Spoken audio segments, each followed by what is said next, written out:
Hi guys, so welcome back to another video. And for today's vlog ay pupunta po tayo ngayon ng Binalhonan, Pangasinan for our Bible class sa Faith Theological College.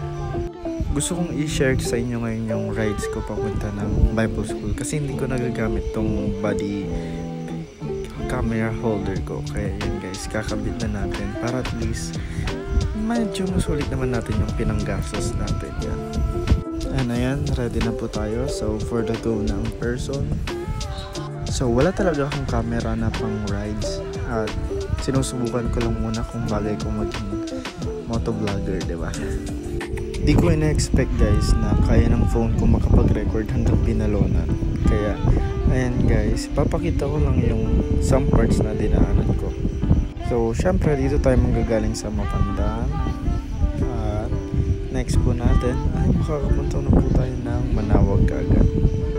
Actually maliit lang po kasi yung bayan namin kaya mabilis lang po talagang makapunta ng Binalhonan kasi Mapandaan, Manawag, Lawak din, Binalhonan na kaagad. And ayan, nandito na rin po tayo sa Manawag. So ang bilis natin, no? Naka-timelapse na rin syempre. Dito medyo traffic na kaya yan guys, medyo matagal-tagal po tayo dito sa bayan ng Manawag.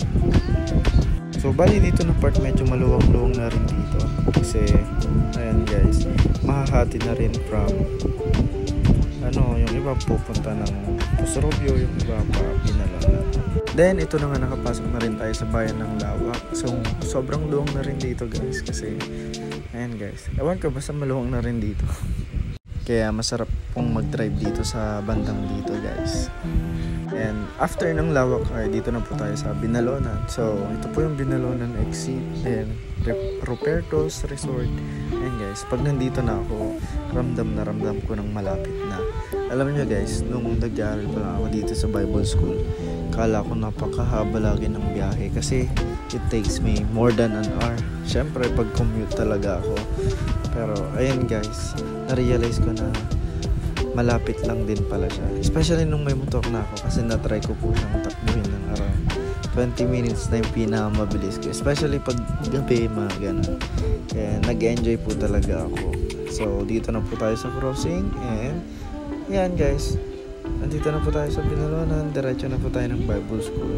Pero hindi ko na rin ma-film sa loob kasi syempre may klase tapos meeting kami. Yun guys, hindi ako masyado makapag-focus pag nag-video talaga guys. So ang dami ko pong memories dito sa Binalhonan. Dito ako tumira ng ilang taon. Ayan guys, bali mo papakita ko na lang sa inyo is yung mamaya after po namin sa class. Ayan guys, ito po yung Bible School. Then tara, nakarating na tayo. Yay! Then transition na tayo. Ayan, so ngayon guys, nandito po tayo ngayon sa Jollibee kasi magla-lunch po kami. Kasama ko po yung ilan sa mga estudyante. Ayan guys, meron po kaming lunch fellowship dito.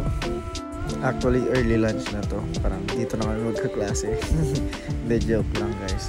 So, dito po kasi malapit lang yung Jollibee. Kaya, nung estudyante ako talagang dito rin kami madalas talaga magtambay. Ayan guys, so sila po yung mga kasama ko. Ayan guys, happy Jollibee everyone. Bye, thanks for watching.